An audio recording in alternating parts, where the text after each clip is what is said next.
Bonjour à tous, très heureux de vous retrouver. School TV, le mag, une demi-heure sur la scolarité de vos enfants avec à chaque fois une thématique forte et une initiative, qu'elle soit sur le plan local ou national, avec Alix Nguyen. Salut Alix. Salut Patrice. C'est parti, le sommaire. Allons-y. Il est aimé des petits comme des grands, vous le savez. Titeuf, et oui, notre ami Titeuf nage cette fois-ci au secours des océans. Le héros de bande dessinée devient le porte-parole de Surfrider. On en reparle dans un instant. Plus de 30 ans que l'association Surfrider éduque, alerte, sensibilise sur l'état de nos océans. Comment lutter contre cette pollution à l'échelle planétaire. Comment se débarrasser de tous ces déchets. Éléments de réponse, là aussi dans un instant. Et puis Alix, dans ta loupe, tu nous parles d'un jeune inventeur irlandais. Il a créé un aimant à plastique. On a hâte de découvrir justement cette innovation. L'expression orale. Et l'expression orale, c'est avec Sarah Hatimi. Bonjour Sarah. Bonjour. Skype, merci d'être avec nous. Vous êtes manager sensibilisation et éducation à l'environnement à la Surfrider Foundation Europe. Titeuf, nouveau porte-parole donc de Surfrider, défenseur des océans. Comment est née cette collaboration que moi je trouve géniale? Eh bien, du coup, le dessinateur Zeb s'est tout simplement rapproché de nous pour mettre en place cet outil-là. Donc, c'est un livret et 4 affiches qu'on a pu mettre en place via cette collaboration avec les éditions Glénat et Zep, et qui permettent de sensibiliser les petits et même un peu les grands, puisque moi-même j'adore Titeuf, sur les problématiques des océans, comment lutter et quelles solutions mettre en œuvre pour nous tous au quotidien. Dans quelle mesure justement cette collaboration, elle faisait sens, elle était, pour ainsi dire, naturelle entre Titeuf et la Surfrider Foundation? Alors du coup, ça nous permet d'avoir Titeuf comme porte-parole, comme vous l'avez si bien dit. Donc quel porte-parole de choix pour toucher des jeunes, des enfants, puis des adolescents, et pour toucher vraiment un grand nombre et diffuser notre message le plus possible. Donc effectivement, elle faisait totalement sens, cette collaboration. Les différentes planches, effectivement. Sarah, comment avez-vous souhaité articuler ce livret, cette BD pédagogique au final? Quels sont les messages véhiculés? Alors la BD, elle est divisée en 3 parties sur chacune de nos thématiques. Une partie sur la lutte contre les déchets aquatiques, les déchets qui arrivent en mer, avec des constats, des informations et puis une planche de jeu. Il y a une partie également sur la qualité de l'eau et une dernière partie sur le climat, ce qui sont nos 3 thématiques de travail à Surfrider. Il y a une histoire, des mots mêlés, des quiz aussi, on peut le découvrir. Il faut apprendre en s'amusant, ça c'est un point important. Il faut aussi apprendre sans donner une certaine éco-anxiété. Exactement, l'idée c'est vraiment d'aller chercher les solutions, d'aller montrer qu'en fait il y a des choses à mettre en œuvre, il y a des solutions aujourd'hui pour lutter contre le changement climatique, contre la pollution de l'eau et contre l'apparition des déchets aquatiques en mer, et de vraiment axer sur ces solutions qui sont à portée de main pour tout un chacun. Et vous intervenez, Sarah, aussi dans les écoles. Est-ce que ce livret pédagogique, il peut vous servir de support? Oui. Nous, du coup, dans nos créations pédagogiques, on essaye d'avoir des supports qu'on va pouvoir utiliser, nous, dans nos actions, et qu'on va pouvoir aussi présenter à nos bénévoles pour qu'ils l'utilisent sur les stands et sur leurs interventions en classe. Donc, clairement, c'est totalement un livret qu'on va utiliser en classe. Sarah, pour ceux qui ne connaissent pas Surfrider, comment est né Surfrider? Comment est née cette fondation?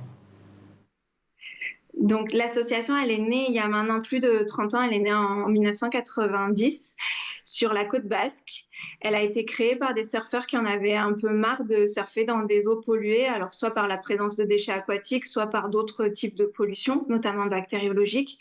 Et du coup, ils se sont montés en association sur le modèle de Surfrider US qui est né 5 ans avant Surfrider Europe.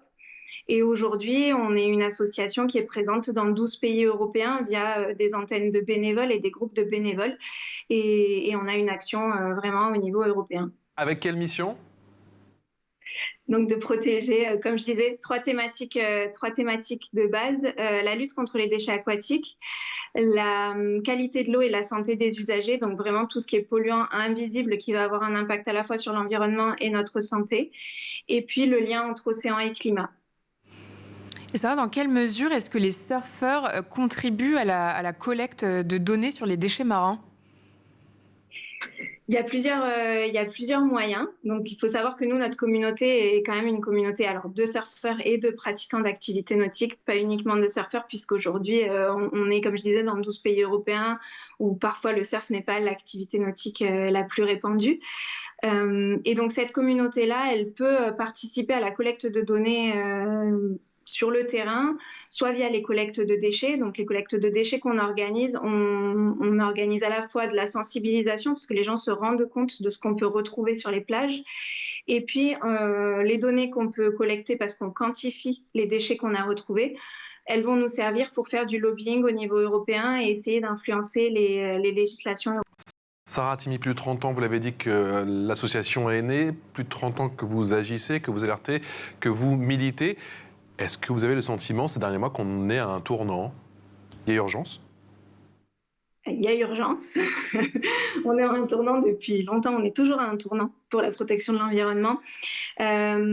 Effectivement, là, aujourd'hui, il faut agir. Il faut vraiment rentrer dans des actions fortes et à plusieurs niveaux pour plusieurs cibles. Nous, on essaye effectivement de s'adresser à la fois à des publics citoyens via nos actions de sensibilisation et d'éducation à l'environnement, à un public politique avec tout ce qui est lobbying et influence des lois, et puis à un public industriel ou entreprise privée avec des projets qui s'adressent aussi à eux et des dialogues qui se mettent en place avec ce public-là aussi. Ça a plus de 30 ans que vous alertez, et il y a 30 ans, pourtant, il n'y avait pas ce choc des images. Aujourd'hui, vous pouvez clairement les utiliser. Il n'y avait pas ce 7e continent. Il n'y avait pas ou il y avait peu, il était beaucoup moins connu, sûrement beaucoup moins fourni documenté, également. Donc ouais. oui, effectivement, aujourd'hui, on a ces images qui permettent de choquer, d'alerter, de prendre conscience. Encore faut-il, et c'est un peu notre travail au quotidien, de la prise de conscience et du choc qui va être produit par les images, le transformer en quelque chose de positif et de changement de comportement. On parle de ce 7e continent. Alors effectivement, quand on se met du point de vue de la France, c'est pas à côté. Mais qu'en est-il de la situation des eaux en France? Alors du coup, ce qu'il faut savoir, c'est que déjà, que ce soit pas juste à côté de chez nous, ça peut... Enfin, c'est sûr qu'on le voit pas. Donc, ça n'a pas de... On le voit pas au quotidien. Mais par contre, les déchets qui sont stockés dans ce continent-là sont des déchets qui peuvent très bien venir de la France. Et il n'y en a pas qu'un seul continent de plastique. Il y en a 5 aujourd'hui dans les océans. Donc, c'est vraiment des déchets accumulés à certains endroits par les courants, par l'effet des courants. En France, on a des eaux, on a des eaux polluées comme ailleurs finalement. Hein. Nous, quand on fait les collectes de déchets, on ne voit pas forcément de réduction de la quantité de déchets qu'on peut trouver sur les plages au quotidien durant nos collectes. J'ai vu que vous menez plusieurs études. C'est quoi une eau en bon état chimique ? Alors du coup, c'est selon une réglementation européenne qui fixe des seuils de composés chimiques qu'on accepte ou qui sont acceptables selon la réglementation dans l'eau. Et donc une eau en bon état chimique, c'est une eau qui ne va pas dépasser ces seuils-là. On en est où? C'est compliqué en Europe? 38%. Voilà, fallait que je pose la question, mais je sentais que ça n'allait pas être génial la réponse, effectivement. Mais comme quoi, effectivement, on parle toujours du 7e continent, on parle toujours de ce qui se passe bien plus loin, mais ici, effectivement, sur nos territoires, sur nos terres, c'est aussi compliqué, Alix. Et vous ne constatez pas d'évolution malgré les directives européennes sur les plastiques à usage unique ?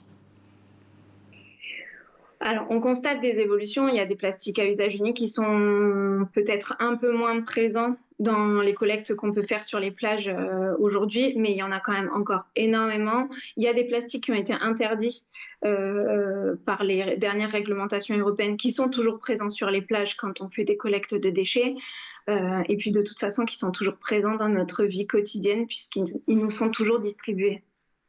Sarah Hatimi, vous l'avez dit, effectivement, Titeuf, il parle aux enfants, mais peut-être aussi surtout aux parents. Ce livret, il est fait pour les enfants ou pour les parents? Pour les deux. Pour les deux. Avec une petite idée derrière la tête, j'imagine.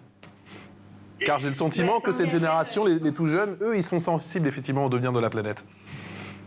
Effectivement, et on voit qu'eux, ils peuvent porter aussi le message auprès de leurs parents ou auprès des adultes qui sont dans leur quotidien. Donc, pourquoi pas, hein. Vous avez le sentiment... Plein de porte-parole de Surfrider dans les écoles, c'est parfait. J'imagine comment ça se passe après à table, une fois que tu as lu la BD Titeuf. Maman, dis donc, attention. Est-ce que la sensibilisation se fait plus facilement? Aujourd'hui, les messages passent enfin plus facilement avec les tout jeunes à l'école. Et à quoi ressemblent vos ateliers quand vous allez à l'école? Alors, du coup, oui, avec les enfants, aujourd'hui, c'est toujours bien passé. Un enfant à qui on explique les choses, il est très récepteur et forcément aujourd'hui ça rentre aussi dans les programmes scolaires, donc ils savent de plus en plus de quoi on leur parle avant qu'on arrive, nous intervenants. Et donc nos interventions à nous, elles sont souvent mêlées de terrain et d'école. On va souvent sur les plages faire organiser notamment des collectes de déchets avec eux, leur expliquer, essayer de comprendre d'où viennent les déchets qu'on a collectés sur la plage et comment ils ont été amenés dans l'océan ou dans la mer.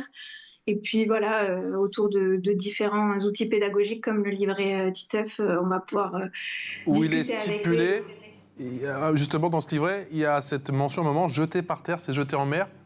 C'est illustrer votre propos, justement, c'est ça? Oui, c'est exactement un de nos grands slogans pour leur expliquer qu'en fait, tout ce qu'on jette à terre peut finir en mer. La mer, c'est le réceptacle final. Avec le vent, les rivières, les ruissellements, tout ça peut être entraîné jusqu'à la mer, même si on jette un déchet sur une station de ski. L'hiver, ça peut finir en mer. Comment Surfrider utilise depuis quelques années l'outil numérique?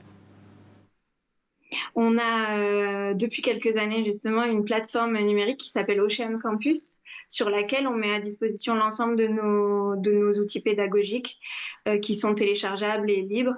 Il y a également des cours et des quiz, des vidéos qui permettent à la fois aux professeurs, aux instituteurs et aux élèves de pouvoir aller faire des recherches sur certaines thématiques, trouver des quiz pour animer.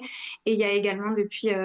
les dernières animations en date, ce sont des do-it-yourself, donc des petits ateliers pour faire soi-même des produits cosmétiques ou des produits d'entretien de la maison.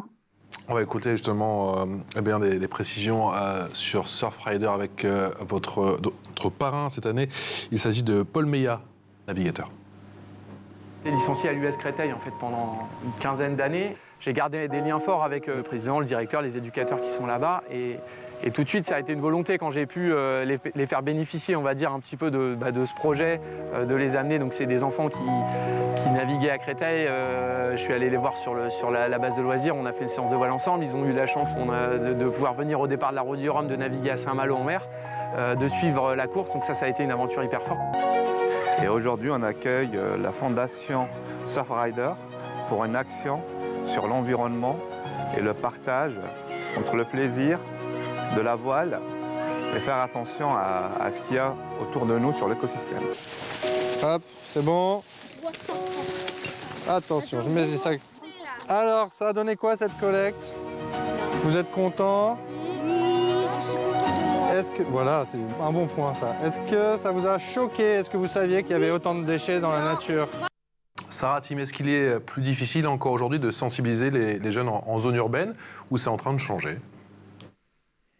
Ça change aussi. Les jeunes en zone urbaine, ils ont eu le même programme que les autres, donc ils ont été un peu éveillés sur les thématiques environnementales. Cela dit, nous, c'est vrai qu'avec le projet qui a été à l'écran là, qui s'appelle Échappée bleue, on cible justement des jeunes plus de zone urbaine pour pouvoir ne serait-ce que les amener sur l'eau, parce qu'en fait, c'est ça ils ont moins accès au milieu naturel que d'autres jeunes. Donc voilà. C'est-à-dire qu'on mixe des cours de voile et des cours de sensibilisation, c'est ça?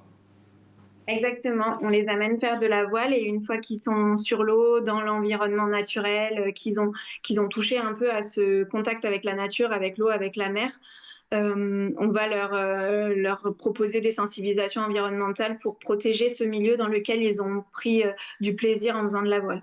Est-ce que vous arrivez à avoir, avec vos actions, des retours d'expérience? J'imagine que c'est parfois difficilement palpable, quoi. Comment vous faites? Vous avez le retour des instituteurs, des profs, des enseignants? C'est difficile, effectivement, de savoir quel a été l'impact de nos différents projets. Cela dit, on a des retours en direct parce que les jeunes qu'on va avoir sur Échappée Bleue notamment, qui ont peu vu la mer, qui ont peu eu des rencontres avec le milieu naturel, eh ben ils sont très finalement très expressifs et et on a beaucoup de retours de leur part. On a également des retours, comme vous disiez, des professeurs, des différents animateurs, éducateurs avec lesquels on travaille, et sur certains projets pour lesquels on s'adresse au grand public, on essaye d'avoir des retours du public lui-même. À la fois juste après notre animation et puis quelques temps plus tard, un mois plus tard, pour savoir si l'animation a eu un impact sur leur comportement au quotidien. On a parlé d'Échappée Bleue. Qu'est-ce qu'Initiative Océane? Mais je crois que vous l'avez un petit peu évoqué, c'est la collecte, c'est ça? C'est ça, les initiatives Océane, ce sont les collectes de déchets. Alors nous, nos collectes de déchets sont vraiment à but pédagogique. L'idée, c'est de pouvoir discuter, éveiller, savoir qu'est-ce qu'on a pu trouver, principalement, d'où ça vient, comment on peut éviter de retrouver ces déchets-là sur les plages. Et puis le deuxième objectif, c'est que c'est un programme de sciences participatives, donc on cherche vraiment à collecter des données, plus que des déchets finalement, et donc à savoir quels sont les déchets qu'on retrouve le plus sur nos plages aujourd'hui, et du coup, comment on peut agir contre ces déchets. Pour bien agir, pour mieux agir, il faut avant tout, si j'ai bien compris, comprendre la pollution. Et pour la comprendre, il faut absolument aller sur le terrain. C'est ce qui est le plus efficace. Exactement. Nous, on essaye d'amener les gens sur le terrain pour avoir ces données-là, comprendre la pollution, comprendre les quantités, d'où ça vient, etc. Et puis pouvoir ensuite amener ces données-là au niveau européen et influencer les lois. Sarah Hatimi, vous restez bien évidemment avec nous. C'est l'heure de la loupe avec Alix. La loupe d'Alix. Alix, tu nous parles d'un inventeur, un jeune Irlandais. Il a créé un procédé pour aimanter le plastique? Oui, il a 22 ans. Il s'appelle Fionn Ferreira et il est particulièrement précoce puisque ce procédé, il l'a mis au point il y a déjà 4 ans. En 2019, il remporte la Google Science Fair, un concours mondial d'innovation. Et en 2021, il apparaît même sur la liste des 30 en dessous de 30 ans du magazine Forbes. Plus récemment, en juillet dernier, il se classe 3e au prix des jeunes inventeurs, un concours des plus sérieux puisqu'il est organisé par l'Office européen des brevets. Il y a donc défendu son invention phare, un aimant conçu pour extraire le plastique de l'eau, comme on peut le voir sur ces images. L'épopée commence sur les côtes irlandaises, à Cork, où il observe la décomposition de gros morceaux de plastique en particules microscopiques. Il pense d'abord à une solution pour filtrer l'eau, mais il réalise rapidement qu'un outil plus puissant pour faire face à l'ampleur du problème est nécessaire, et c'est à ce moment-là qu'il commence à plancher sur une solution agissant sur la chimie du plastique. Alors concentrez-vous, c'est technique, mais c'est intéressant. Je suis prêt. Donc c'est en observant les résidus d'huile sur le littoral que l'idée a germé. Il s'est rendu compte que des particules de plastique y étaient piégées, et c'est cette observation qui l'a conduit à concevoir un dispositif visant à capturer le plastique attirant l'huile. Et pour ce faire, il s'est inspiré de la méthode d'Arden Warner, inventeur d'une technique de magnétisation des hydrocarbures pour lutter contre les marées noires. Depuis son invention en 2019, il a fondé une association et une entreprise à but non lucratif, la Fionn & Co. Son dispositif est désormais intégré par certaines municipalités, mais aussi des sociétés privées. Et il est même amené à revendre le plastique qu'il extrait. Sarah Hatimi, votre ONG avait alerté sur les fausses bonnes idées en évoquant que la vraie urgence est de lutter contre la production de plastique. Vous estimez que c'est une solution, enfin cette solution, c'est une fausse bonne idée ? Alors, oui et non. En fait, tout est complémentaire, effectivement, et il faudrait sortir tout le plastique déjà présent des océans, de l'océan. Cela étant dit, nous, on essaye vraiment de passer le message que il faut lutter contre il faut arrêter de produire autant de déchets pour stopper cet apport quotidien de plastique et d'autres déchets dans l'océan. Pour l'image qu'on aime utiliser, notamment en sensibilisation, c'est que c'est comme une baignoire. Il ne sert à rien d'écoper et d'enlever l'eau qui est dans la baignoire si on n'éteint pas le robinet, si on n'éteint pas l'arrivée d'eau.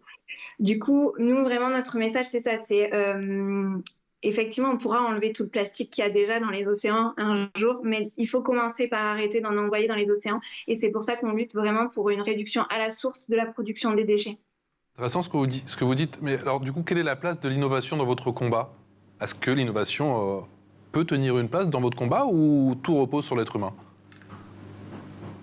Bien sûr que l'innovation a une place pour limiter la quantité de déchets qu'on produit. Il y a plein d'innovations à trouver pour enlever certains déchets de notre quotidien. Avec certains bateaux qui, j'imagine, collectent des plastiques. Non, sur nos modes de consommation. Une consommation avec moins de déchets, de choses à usage unique. Remplacer, par exemple, quand la réglementation plastique à usage unique est apparue. Donc, il y avait tout ce qui est vaisselle jetable, sacs plastiques d'écommission, coton-tige en plastique. Tout ça, c'est des items qui sont aujourd'hui interdits. Mais il y a des besoins au quotidien. Donc, comment les remplacer? Il y a plein d'innovations à créer à ce niveau-là. Alix. Pour faire du durable plutôt que du durable et réutilisable plutôt que de l'usage unique. Et pour prendre le problème à la racine, comme vous dites, vous menez notamment des actions de lobbying pour influencer les politiques liées à la pollution de plastique. Quelles sont-elles ? Du coup, ça va être beaucoup de lobby au niveau européen pour influencer les lois. Donc, je parlais de la directive européenne plastique à usage unique qui est parue il y a quelques années maintenant et qui vient interdire certains items de plastique à usage unique, les cotons-tiges, la vaisselle jetable. Ça, par exemple, nous, on a un bureau au niveau de l'Europe et en coalition avec d'autres ONG, on essaye d'œuvrer pour que ces interdictions voient le jour et pour qu'elles soient respectées par les États membres ensuite. Le gouvernement ne veut pas tout, on le sait, c'est pas un secret, mais en fait-il assez, le gouvernement français? Quel est votre sentiment? Allez, mouillez-vous un petit peu, Sarah. Il peut toujours faire mieux. Il peut toujours faire mieux. Il y a un pays, même pas loin, en Europe, dont on peut s'inspirer. Il y a un bon élève, pas loin de nous, dont on peut s'inspirer ou pas? Alors, ça dépend des domaines. En fait, en matière environnementale, c'est tellement large et notamment sur la protection des océans, c'est assez large. Il y a des bonnes pratiques à prendre chez nous comme ailleurs, en fait. Et il faut s'en inspirer et tout dépend du domaine. Mais il y a des bonnes pratiques, ça existe, hein. Ça existe, ça fait 30 ans que vous alertez, que vous dénoncez. Ça fait 30 ans aussi que vous proposez des solutions. Est-ce qu'il y a des solutions simples à implémenter, à mettre en place? Au quotidien comme ça, pour un citoyen comme vous et moi, et pour lutter contre le plastique et contre la pollution des océans, je vous dirais la gourde. C'est la première chose toute bête qu'il faudrait qu'on ait tous pour éviter les bouteilles en plastique. Il y a tout ce qui est récipients réutilisables pour nos repas de midi, nos gamelles, la conservation des aliments dans les frigos, plutôt que du film étirable ou aluminium qui est à usage unique. En fait, il faut se dire que tout ce qui est à usage unique, il y a des solutions durables et il faut juste les trouver. On n'a pas parlé chiffres avec vous, Sarah, mais en termes de chiffres, en termes de production de plastique, à l'échelle mondiale, on parle de quoi? Oh là là, alors, je vais demander à Titeuf, je crois. Franchement, alors j'appelle Titeuf. Bougez pas. On appelle Titeuf. Je vais utiliser mon joker Titeuf parce que j'ai pas le chiffre en tête là tout de suite. Même si on n'a pas concrètement le chiffre en tête, c'est toujours en croissance ou c'est en train de stagner ou c'est en décroissance? Est-ce qu'on arrive à avoir des chiffres? Parce qu'effectivement, en France, on n'est pas tout seul. On sait qu'il y a beaucoup de pays qui polluent à grande échelle. Est-ce qu'on a le sentiment que c'est en train de stagner? On arrive à freiner cette progression ou pas forcément? Non, la production de plastique, depuis l'apparition du plastique au moment de l'après-guerre, ça n'a pas cessé d'évoluer. Le plastique, c'est une matière qui est fort pratique et qui connaît une expansion énorme depuis sa découverte, en fait, depuis que ça a été créé. Et non, on en a de plus en plus. Et du coup, mon ami Titeuf me répond en me disant qu'il y a 8 millions de tonnes de déchets plastiques chaque année dans les mers et océans. C'est pas pour une bonne nouvelle, mais il est fort ce Titeuf, décidément. Vous êtes combien à la Surfrider Foundation Europe? On est aujourd'hui une soixantaine de salariés en Europe. Et concrètement, vous recrutez? J'imagine que c'est un secteur où il y a besoin de monde, il y a besoin de main-d'œuvre, il y a quand même pas mal de gens à convaincre, pas mal de gens à sensibiliser. Je ne cherche pas un travail, je précise. Hein, mais... Oui, non, on recrute, toutes nos offres sont sur le site internet de Surfrider dès que nous en avons des offres d'emploi et on recrute en permanence des bénévoles qui veulent bien travailler avec nous et œuvrer avec nous, notamment en mettant nos yeux, nos bras et nos jambes sur le terrain. Pour ceux qui ne connaissent pas du tout cet univers notamment associatif et humanitaire, il y a tous les métiers? Il y a tous les métiers. Nous, il faut être un peu couteau suisse? On est un peu tous couteaux suisses, effectivement, mais surtout, il y a des experts scientifiques, il y a des experts juridiques, il y a des gens qui travaillent sur la communication, sur l'ingénierie pédagogique, on est là aujourd'hui autour de l'ingénierie pédagogique.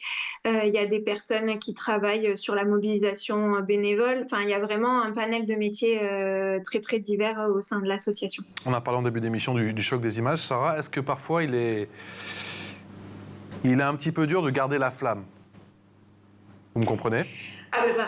Oui. Parfois, c'est sûr que certaines nouvelles ou certaines images viennent entacher notre morale et nous toucher personnellement, puisque c'est quand même un métier et une lutte dans laquelle on s'engage parce qu'on est personnellement convaincu.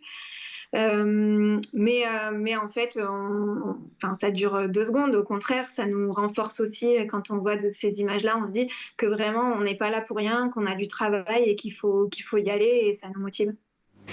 Merci pour vos mots et merci pour votre combat. On espère que vous arrivez à évangéliser. Je ne sais pas si ça se dit, oui ça se dit, je crois, évangéliser les plus jeunes et surtout les parents. On sait que c'est cette génération, à commencer par moi effectivement, qui en a le plus besoin. Bon, toi Alix, ça va, tu es plus jeune. Toi, tu es sensibilisé. Merci infiniment, Sarah Timi de la Surfrider Foundation Europe d'avoir partagé effectivement cette demi-heure sur School TV. On se retrouve demain pour de nouvelles aventures avec Alix Nguyen, bien évidemment. À demain. À demain. Belle journée.